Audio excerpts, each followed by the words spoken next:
ऐसे रखिएगा अभी।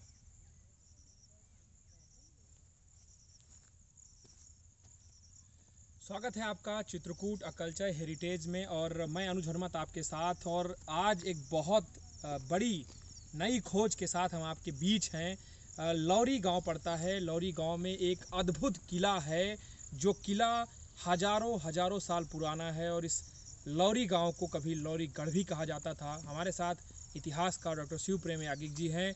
शिवप्रेम जी, इस किले में जब जाने की हमने कोशिश की, बहुत सारे सर्प, बहुत सारे बिच्छखोपड़, बहुत सारा ऐसा स्थान यहाँ पे था, जिस कारण अंदर का जो किला है वो तो हम जा नहीं पाए। लेकिन किस तरीके का स्ट्रक्चर और क्या इतिहास जानते हैं आप, किस तरीके से हमने महसूस क्या किया वहाँ पे? अनुज जी, निश्चित रूप से न केवल अंदर बल्कि बरसात का ये जो मौसम है, इसमें बाहर ही बहुत ज़्यादा अवरोध है जाने में। तो अंदर इस समय जाना तो संभव नहीं हो पाया। हम काफ़ी दूर तक हम लोग पहुँचे, फिर वहाँ से वापस आ रहे हैं। इस किले का बहुत ही समृद्ध इतिहास है। निश्चित रूप से ये किला मड़फा, जो चित्रकूट और कालिंजर, इन श्रृंखलाओं में हम इसे जोड़ सकते हैं। उनके निर्माण श्रृंखला में हम लोग इसे जोड़ सकते हैं। जब वो निर्मित होंगे तो रहे होंगे, तब ये किला निर्मित हो। और इनमें एक बात जो आती है, जो यहाँ के बुंदेलखंड के स्थानीय इतिहासकार रहे दीवान प्रतिपाल सिंह, उन्होंने बुंदेलखंड के इतिहास में ये बात लिखी है कि यहाँ पर केवल आर्य सभ्यता नहीं, अपितु आर्येतर सभ्यताओं के भी साइन मिलते हैं, उनके भी किले होने की बात आती है। तो ये आर्यों से प्राचीन, आर्यों की सभ्यता से प्राचीन भी किले हो सकते हैं। किले का थोड़ा सा मैं दिखा दूं, किले को और जूम करके दिखाइए। ये बहुत महत्वपूर्ण रिपोर्ट है, क्योंकि ये किला चारों तरफ से इस लौरी गांव में है। और ये किले में देखिए आप किस तरीके से जो निर्माण कार्य है। डॉक्टर शिवप्रेम जी ये बता रहे थे कि कई सारे राजा जो थे, कई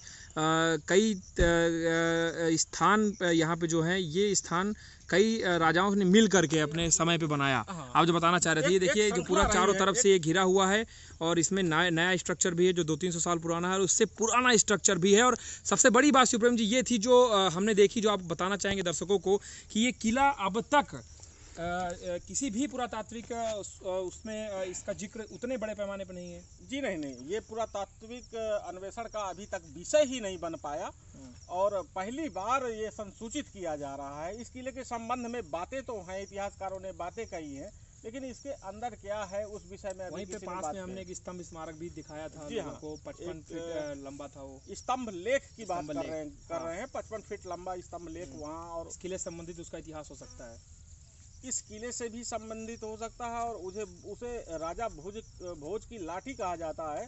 तो निश्चित रूप से राजा भोज का भी मध्यकाल में यहाँ तक शासन होने की बात आती है सामने। तो मध्यकाल में राजा भोज का यहाँ शासन हो सकता है। उस समय एक शिलालेख उन्होंने लगाया हो, स्तंभ लेख लगाया हो, अपनी सूचनाओं को अपनी जनता तक पहुँचाने के लिए। तो ये लौरी गाँव में पड़ने वाला किला अब तक के चित्रकूट और बुंदेलखंड की बड़ी ऐतिहासिक खोजों में से एक है, जिसमें पहुंचने वाले डॉक्टर शिवप्रेम यागिक जी बतौर पत्रकार हम भी गए, हमारे साथ हेमराज जी हैं, और पूरी टीम एक बार दिखाई, सारे लोग ये गए हैं, और सब लोगों ने किले के तह तक पहुंचने की कोशिश की। लेकिन फिलहाल जो मौसम है और जो बरसाती जो कारण है यहाँ पे, वो बहुत हद तक शिवप्रेम जी एक बड़े इतिहास पे अभी भी रहस्यमयी पर्दा अभी भी बना हुआ है, कि आखिर अंदर जो बताया जाता है कि मंदिर, तालाब और कई रहस्यमयी मूर्तियों के होने का प्रमाण भी है, वो कब तक पहुँच पाएंगे? बांदा के डिस्ट्रिक्ट गजेटियर में इस किले का विवरण है, किला दर्ज है, लेकिन किले के अंदर क्या है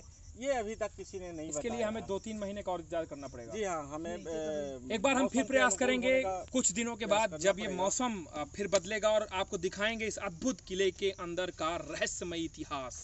वीडियो जर्नलिस्ट अनुज हरमत, लौरी गांव।